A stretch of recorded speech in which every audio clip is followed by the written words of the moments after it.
It's Tuesday, June 16th. My name's Juan Brown. You're watching the Blanco Lirio channel, and today we're going to do a brief review of the final accident investigation report on the tragic loss of the FA-18 Hornet flown by Lieutenant Charles Walker in Death Valley along the Rainbow Canyon, Star Wars Canyon low-level route on 31 July of 2019.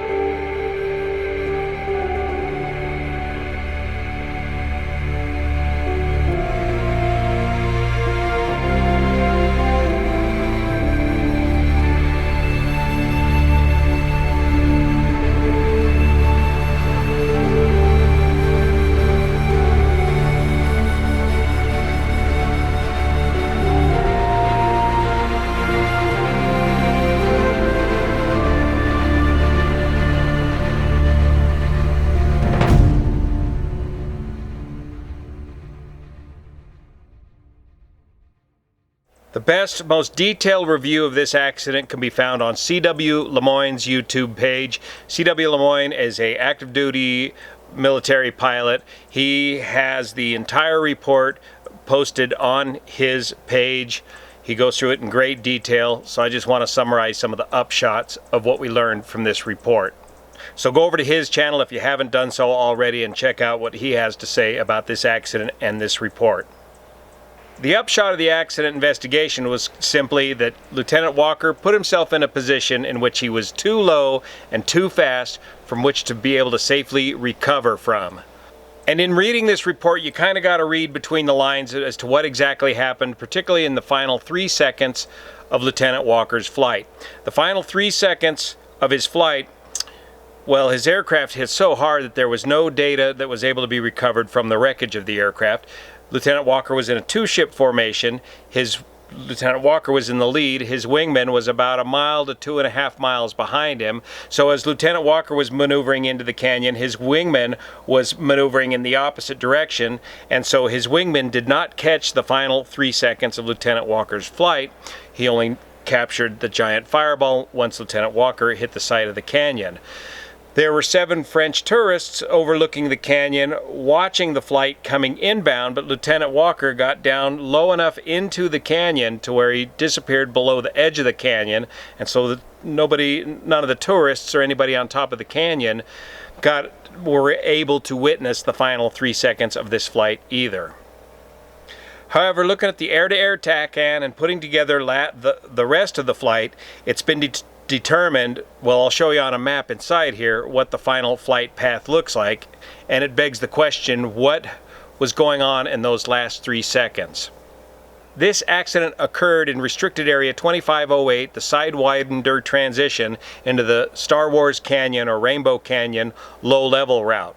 This is a very popular route for tourists also, as Crowley Point on the side of Highway 190 is located right at the edge of the canyon where these aircraft fly past. Typically, flights enter Rainbow Canyon by flying down Highway 190, and then a hard left-hand turn is made right in front of Crowley Point to match the dogleg in the canyon, straightened out briefly, followed by another right-hand turn before exiting out the bottom of the canyon into the Panamint Desert below. Here's what a typical low level in an F-18 down Star Wars Canyon looks like, again, courtesy of Ryan Sundheimer from Airshow Stuff. Down into the canyon, approaching Crowley Point, hard left turn in front of Crowley Point, roll out, little overshoot there, and then another hard right-hand turn following this dogleg here, a bit of a left-hand turn, and down into the Panamint Valley below. So while Walker's doing a left-hand turn entering the canyon, his wingman 2 miles behind him is in a right-hand turn following Highway 190. And as he approaches Crowley Point, right about there is where they lose sight of Lieutenant Walker, and 3 seconds later, he impacts the south wall of the Star Wars Canyon just below Crowley Point.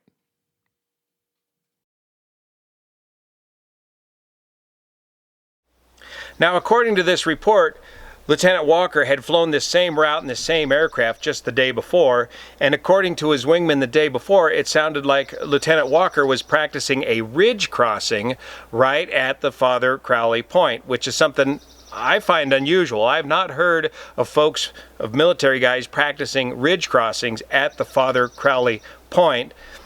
If you have, let me know in the comment section below. But basically, a ridge crossing is that you do not try to fly down the canyon. Instead, you pop up and out of the canyon at that point. And when you pop up and out of the canyon, you're of course climbing the aircraft, and then you roll inverted briefly once you get over the top of the ridge to maintain a low-level flying position, and then roll back upright and continue your low-level flight.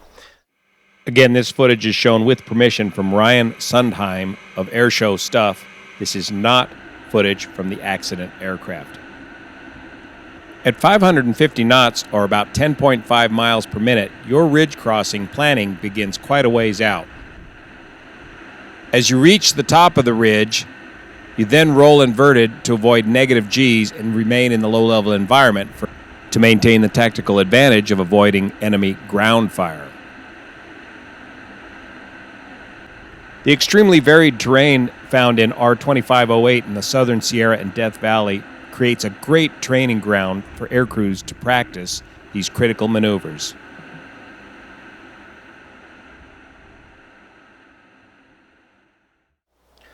On the flight the day prior, the data indicated that Lieutenant Walker was doing this maneuver at 570 knots, well above the recommended 500 knot maximum speed for that canyon, and crossed the ridge at 290 feet. Now, I don't know if that's crossing the ridge entering the canyon or crossing the ridge exiting the canyon. On the day of the accident flight, it was estimated that Lieutenant Walker was operating the aircraft at a speed of 550 knots in full afterburner with slight nose down at the point that they lost sight of the aircraft. When testing out the ridge pop-up maneuver in the simulator, if that's what Lieutenant Walker was doing, pilots attempted it over and over again and found that in the position that Lieutenant Walker was in 3 seconds prior to impact, pilots failed in the simulator to make the ridge crossing successfully without hitting the ground 30% of the attempted tries. So regardless of whether Lieutenant Walker was going to try to make that hard left turn and fly down the canyon as most folks normally do, or make a pop-up out of the canyon at the Father Crowley Point, he simply put himself in a position that was too fast and too low to perform safely either maneuver. In CW Lemoine's breakdown of the accident, they go through the standard operating procedures for the low-level training in the area, and there's two different maneuvers that are discussed in that training manual. One is an emergency dive recovery, and that's where you simply unload, roll, and pull. Unload means if you're in a high G turn, you want to relax the G's on that turn, then roll the wings level. In so doing and unloading the aircraft, you will be able to obtain a quicker roll rate, and you will not exceed the rolling G limit of the jet. Most of these fighter jets do have a rolling G limit in addition to a straight G limit. Roll the wings level and then pull maximum G's either to your personal limits and or the limits of the aircraft and recover out of your dive situation. At 350 knots, if you are above 350 knots, they want you to bring the power back to idle. If you're below 350 knots, they want you to bring that power right up to mill power, just shy of the afterburner. Why 350 knots? That gets you your best turning radius performance to clear the terrain. The other maneuver discussed in training is something called the MRM, or Maximum Recovery Maneuver. This is for a different situation. This is if in the event you inadvertently encounter IMC while on your low level. This was a problem back in our C-130 low levels up here in the Sierras, especially at night. You're going along on your low level and you inadvertently go into the clouds. Well, you know that right behind the clouds are the rocks, so you got to get out of there right away. So the MRM maneuver for the F-18 has you roll wings level and do a 4G pull-up, not a maximum G pull-up, but a 4G pull up until you establish a nose high attitude of 47 to 50 degrees nose high, and continue that climb in full afterburner until which time the airspeed decays to 250 knots and you're clear of the terrain, and then roll out or level out to wings level. So was Lieutenant Walker attempting an emergency dive recovery maneuver, or was he simply attempting to do a ridge crossing maneuver, or was there just a brief second of changing his mind whether he wanted to fly down the canyon or do the pop-up maneuver, or did he realize that he was going too fast and he was too low to make the turn to fly down the canyon and then transition to a emergency dive recovery?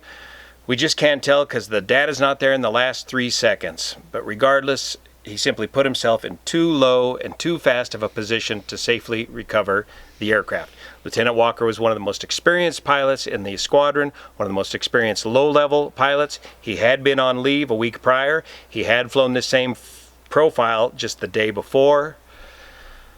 Was he simply just pushing it too hard? We don't know. Lots of lessons to be learned. Thanks so much for your support of this channel. See you here. Go check out CW Lemoine's complete breakdown of this accident investigation.